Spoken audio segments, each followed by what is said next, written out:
আমার তো দুঃখ হয়, হাসিনা বেগম তো বিধবা হয়েছিল, বিয়ে করেনি কেন? হাসিনা বেগম বাংলাদেশের প্রধানমন্ত্রী, দুপুরে তার বাড়িতে রান্না হয়েছে দেশি মুরগি, হাঁসের মাংস, সব বাবুর্চি রান্না করেছে, ইলিশ মাছ, পাবদা মাছ, পাম্পলেট মাছ, সব কিচেনে রেডি, খানা খাবে। আলটিমেট দেয়া হলো 45 মিনিটের ভেতর আপনাকে দেশ ছাড়তে হবে। রাঁধা ভাত খেতে দেয়নি, তার নাম আল্লাহ। জোরে বলুন সুবহানাল্লাহ। রাঁধা ভাত খেতে দেয়নি, তার নাম আল্লাহ। তোমার বাড়িতে রান্না ভাত থাকবে, মৃত্যুর ডাক চলে এলে আল্লাহর কসম তোমার আর খাওয়ার সুযোগ নাই। আল্লাহ এটা প্রমাণ করিয়েছে। দুনিয়ার যত বড় রাজা বাদশাহ হোক, কেউ যদি জালিম হয়, মজলুমের দোয়াকে আল্লাহ কবুল করে নিবে। আলেমদের প্রতি যে অত্যাচার করেছে, আয়না ঘরে যে অত্যাচার করেছে, আল্লাহ দোয়াকে কবুল করেছে আলেমদের, এবং আল্লাহ তাকে দেশ ছাড়া করেছে। ভাতটাও খেতে দেয়নি দুপুরে, চোখের পানি ফেলিয়ে দেশ ছাড়তে হয়েছে। কিছু মানুষ বলছে এরকম করা উচিত হয়নি। ও নিজের চোখের পানি ফেলছে, তুমি তার চোখের পানি দেখলে। হাজারো মা বাপের কোল খালি হয়ে গেছে বাংলাদেশে আয়না ঘরে, তাদের পরিবার হারিয়ে গেছে, তাদের চোখের পানি তুমি একবারও দেখতে পাওনি। যার বাপ হারিয়ে গেছে, যার পরিবার, একজন মিলিটারি মেজর আয়না ঘরে ছিল, বেরিয়ে এসে যখন সে তার পরিবারের কাছে গেল, দেখলো তার স্ত্রী 5 বছর পরে অন্যজনের সঙ্গে বিবাহ করে নিয়েছে। ফ্যামিলিটা তছনছ হয়ে গেছে। আমার তো দুঃখ হয়, হাসিনা বেগম তো বিধবা হয়েছিল, বিয়ে করেনি কেন? এর নিয়তটা কি ছিল আমি জানি না। বড় কষ্ট লাগে যারা মনে করছেন জালিম হব আর আমার জুলুমের শিকার হয়ে মানুষ বেঁচে থাকবে। আল্লাহর কসম করে বলছি, কেউ যদি জালিম হন, আমার এই কথাটা নোট করে যান, তোমার মৃত্যু, তোমার পতন খুব তাড়াতাড়ি আছে। কেউ যদি জালিম হয়, আল্লাহ আপনাকে বল দিয়েছে, আল্লাহ আপনাকে যোগ্যতা দিয়েছে, চেয়ার দিয়েছে, আপনি জালিম হবেন না, জুলুম করবেন না মাজলুমের ওপরে।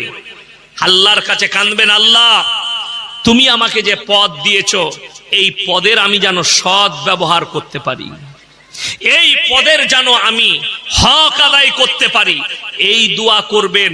আমি যেন হকের ওপরে টিকতে পারি, এই দোয়া করবেন। আজকে মুসলমান কতটা বিভক্ত আপনাকে বলে বোঝাতে পারবো না।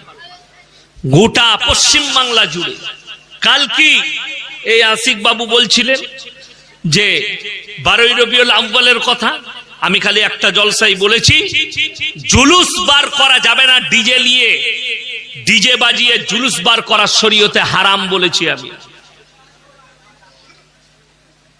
আপনার হাওড়া থেকে, হুগলি থেকে, ফুরফুরা থেকে অগাধ গালি এসছে, ফোন করে মা বোন তুলে গালি দিচ্ছে। আমার মোবাইলে নাম উঠলো, ইসরাত ফুরফুরা ছেলেটার নাম, মা বোন তুলে ফোনেতে গালি দিচ্ছে। আমি বললাম আমার দোষ নেই, তোমারও দোষ নেই। তোমার হাল যদি এরকম হয়, তোমার পীরের হাল কত খারাপ হতে পারে, এটাই আমি বলেছি। এটাই দুঃখে বড় কষ্টের বিষয়। অনেকজন বলছে, শুনে যান, যাদের মনে হচ্ছে রসুলের মহাব্বতে জুলুস বার করবে, এতে তোমাদের অসুবিধা, গা জ্বালা কোথায়? কোনো অসুবিধা নাই। আল্লাহর মহাব্বতে যদি জুলুস বার করা যায় রসুলের মহাব্বতে, তো আল্লাহর মহাব্বতে নামাজ বেশি পড়লে অসুবিধা আছে? এশার নামাজ ক রাকাত ফরজ? কথা বলে না? 4 রাকাত। আমি মৌলবি শওকতের বেটা মৌলবি ইয়াসিন যদি বলে যায় কাল থেকে এই মহেশগটের মানুষ 6 রাকাত পড়বে, তো তোমরা কি করবে? কি চাইবে আমার কাছে? কথা বলে না? দলিল। আমি যদি বলি পড়া যাবে না, এরকম একটা দলিল দেখাও, এই মৌলবিগুলো সব খেপে যাবে, দলিল খুঁজে পাবে না। পড়া যাবে না এরকম দলিল আছে কোথাও? আছে? ও আছে। পড়া যাবে না এই যে জায়গাটায় জলসা হচ্ছে, আমি যদি বলি আমার বাপের, দলিল কে দিবে? কথা বলে না? আমি। আর আমি যদি বলি আমার বাপের নয়, এরকম একটা তোমরা গ্রামের মানুষ দলিল দাও, তো আমাকে পাগলখানায় ভরবেন না যে মালটাকে পাগলখানায় নিয়ে যা, ব্রেনটা চলে গেছে হুজুরে। কষ্টের বিষয়। তুমি বলছো 12ই রবিউল আউয়াল রসুলের মহাব্বতে করছি। আরে হারামখোর, রসুলের মহাব্বতে তুমি যদি জুলুস বার করো, যেটা সাহাবীরা করেনি, তাবিনরা করেনি, তাবে তাবিনরা করেনি, 4 জন ইমাম করেনি, তুমি যদি মহাব্বতে জুলুস বার করতে পারো, তো আল্লাহর মহাব্বতে 6 রাকাত নামাজ কেন পড়বি না? কথাটা বুঝতে পেরেছেন না পারেননি? আল্লাহর মহাব্বতে 2 রাকাত বেশি পড়বো। তখন বলছে হাদিসে কোরআনে নাই। হারামখোর, তুমি গালি দাও, হারাম কাজ করো। আমার বর্তমান টাউনে হিন্দি গান চাপিয়ে ড্যান্স করেছে। হাওড়া ইউটিউব আর ফেসবুক খুলেন, বাগনানে মুসলিমদের যুবকরা 12ই রবিউল আউয়ালের নাম করে ড্যান্স করেছে হিন্দি গান চাপিয়ে। সেখানে ফুরফুরার একজন হুজুরও মওজুদ ছিল। আমি নাম করব না, তিনি কে নাম করব না। কেন? হ্যাঁ, সত্যি তিনি প্রতিবাদ করেছেন যে আমি যদি জানতাম তোমরা এরকম কাজ করবে আমি এখানে আসতাম না। এটা তিনি বলেছেন, প্রতিবাদ করেছেন। আমি কেন মানা করছি শুনেলেন? আমাদের উলামারা কেন মানা করছে? আমরা পৃথিবীর ভবিষ্যৎ দেখে মানা করছি। কেন? আগামীতে আমরা থাকবো না, আমাদের পরের জেনারেশন আসবে। তারা যে মডেলিং এর যুগ পাচ্ছে, আগামীতে ছেলে মেয়ে একসাথে রাস্তায় নাচ করবে, ড্যান্স করবে। তা না হলে মুসলমান মহররমের দিনে রসুলের মহব্বতে মদ পান করে আন্ডারপ্যান্ট পরে ড্যান্স করে। কথাটা বুঝতে পারেন? যদি বলেন কলকাতায় নাই, আপনাকে খিদিরপুরে দেখিয়ে দেবো। কথাটা বুঝতে পারেন? খিদিরপুরে দেখাবো, গার্ডেন রিচে দেখাবো কিভাবে আন্ডারপ্যান্ট পরে মদ খেয়ে মুসলিম যুবকরা ড্যান্স করছে। আমার বর্ধমান টাউনে দেখিয়ে দেবো। এরা নিজেদিকে বলছে হাম আশিকে রসুল হ্যায়। এটা যদি আশিকে রসুল হয়, শয়তান আশিকে শয়তান কে হবে? যারা নামাজ পড়ছে তারা, যারা রোজা রাখে তারা, যারা তসবিহ করে তারা, যারা দিনের দাওয়াত দেয় তারা। বড় কষ্ট লাগে। একজন দেখলাম আমাকে হোয়াটসঅ্যাপে পাঠাইছে, তোমরা রসুলকে বড় ভাই বলো। আচ্ছা, একবারও বলেছি রসুল আমাদের বড় ভাই? কথা বলে না? কথা বলেন? এত কোথায় আছো? বসে আছে তো এ ভাই মনে হয় 1 সাল দিয়ে এলো নাকি, 2য় সাল। ওকে জিজ্ঞেস করুন যে উনারা যেদিন যতদিন তালিম করে যাচ্ছে, তোমাদের তালিমে বলা হয়েছে কোনোদিন যে নবী বড় ভাই? বলা হয়নি।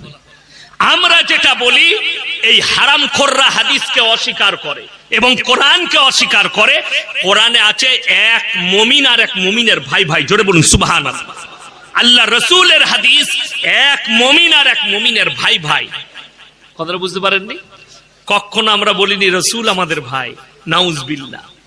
এ কথা কোনো উলামা বলেনি, আমরা হাদিস বলি, কোন আলেম বলেনি। বড় কষ্টের বিষয়, এরা খালি এটাই চাচ্ছে যে আমাদের হারাম কাজগুলো প্রমোট পাক। বেঈমান কাফেররা যে চক্রান্ত করেছে, তারা কামিয়াবি লাভ করেছে। কেন? তাদের চক্রান্ত ছিল ইসলামের মধ্যে হারাম কাজগুলো দিন মনে করে ঢুকিয়ে দাও। এরা আজকে রসুলের নামে হযরতে হোসেনের মহব্বতে ড্যান্স করছে। আপনাদের এখানে খেলা হয় না? হয় না? খেলা হয় না? যারা জিতে যায় তারা নাচে না, যারা হেরে যায় তারা নাচে? যারা জিতে তারা নাচে, যারা হেরে যায় তারা বাড়িতে গিয়ে চুপচাপ ঘুমায়। বড় কষ্টের বিষয়। এখানে ধরলেন যুদ্ধ হচ্ছে, আমার একটা দল ইনার একটা দল, যুদ্ধ হচ্ছে।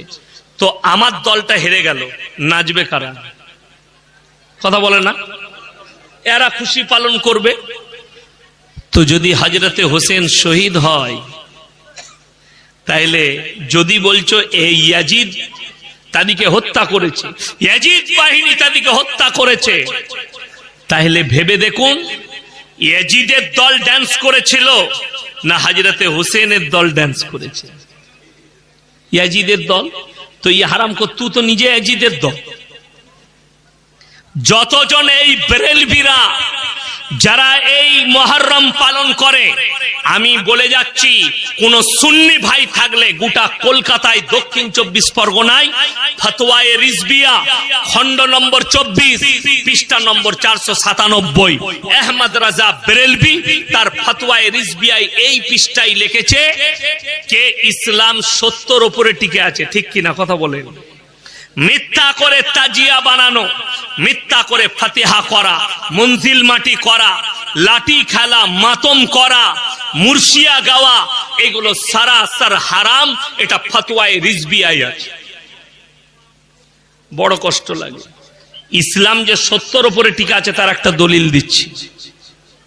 আল্লাহর হাবিব সাল্লাল্লাহু আলাইহি সাল্লাম কোথায় শুয়ে আছেন? কথা বলে না কোথায়? মদিনায়। আচ্ছা, তার কবর আমাদের এখানে আর আছে? হযরত হোসেন শহীদ কোথায় হয়েছে?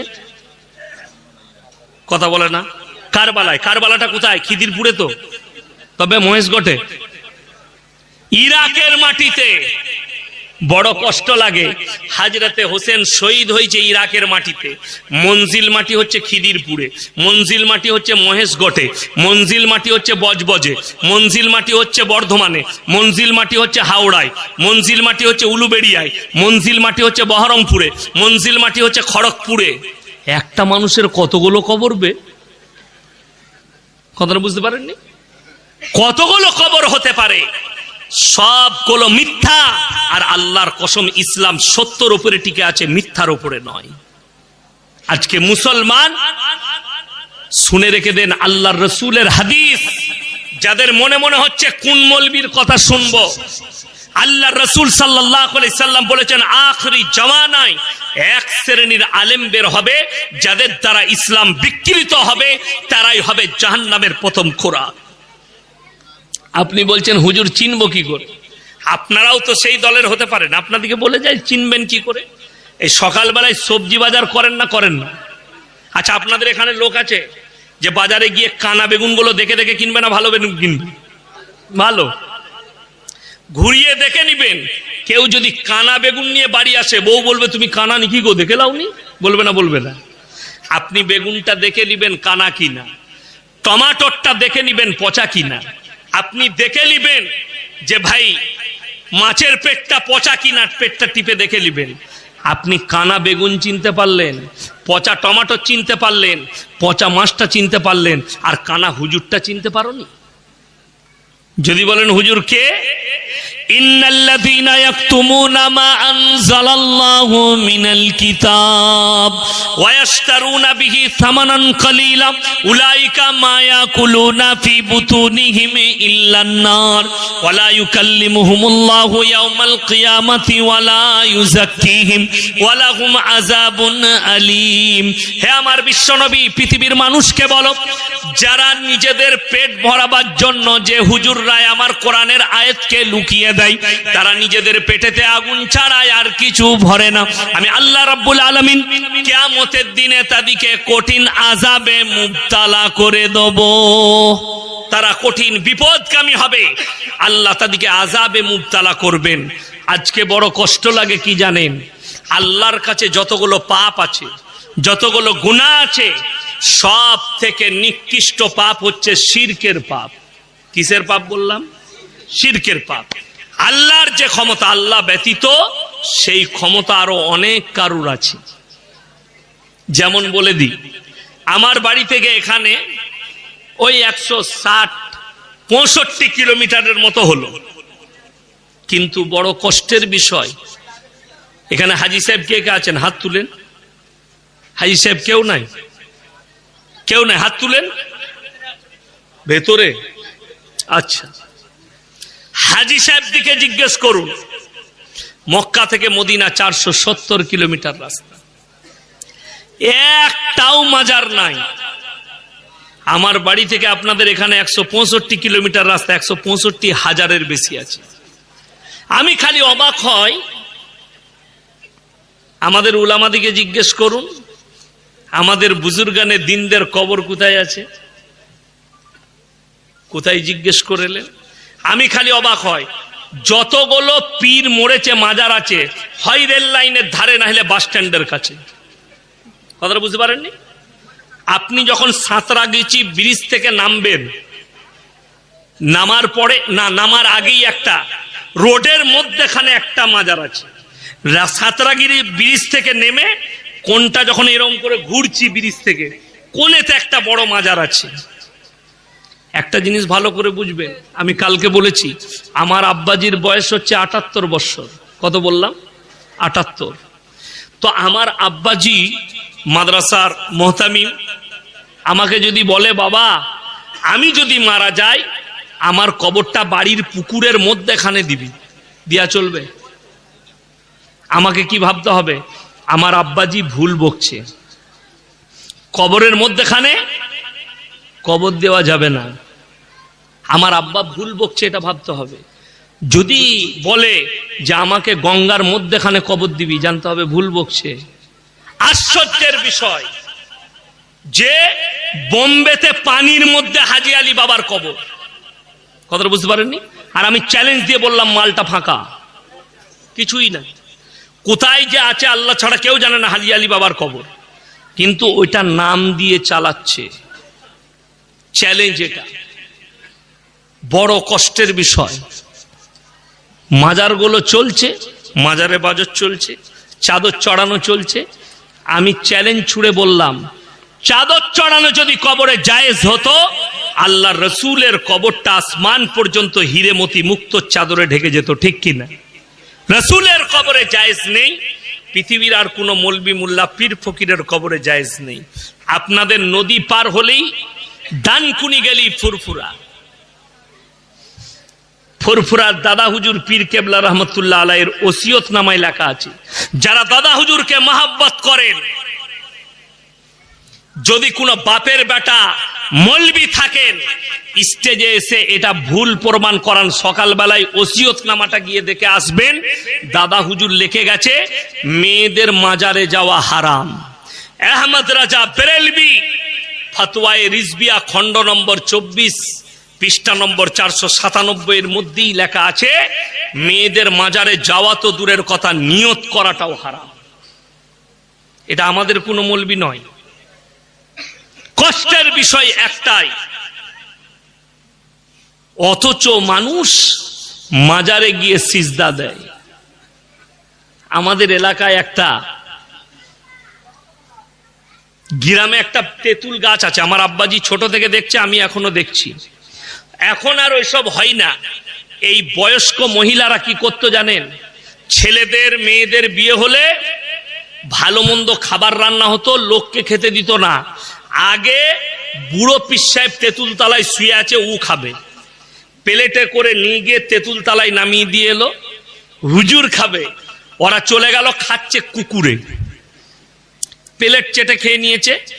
ঘুরে এসে বলছে হলো একদম সুন্নত আদায় করে খেয়েছে। আমি বললাম ওদের উ খেয়েছে। মানুষ মরে গেলে খাবার খেতে পারে? কথা বলে না, খাবার ক্ষমতা থাকে।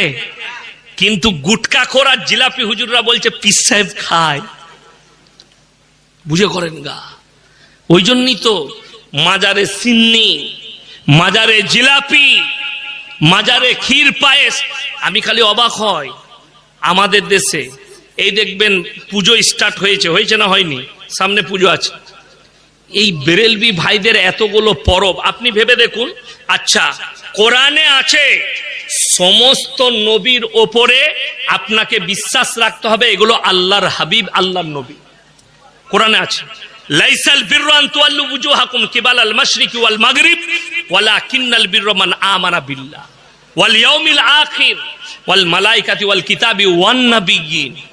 এবং যতগুলো নবী পাঠিয়েছি এদের ওপরে বিশ্বাস রাখতে হবে, এরা আল্লাহর নবী। সবাই রাখবেন, জোরে বলুন ইনশাআল্লাহ। তবে আপনি ইমানদার যদি সব নবীর ওপরে বিশ্বাস রাখেন, আর যদি জন্মদিন পালন করা জায়েজ হয়, আর সব নবীর যদি জন্মদিন পালন করতে চান, তো 1,24,000 পয়গম্বর আছে। আর বছরের দিন কটা? 365 দিন। তাহলে 365টার জন্মদিন পালন করা হলো, বাকিগুলো কি হবে? অবাক লাগে।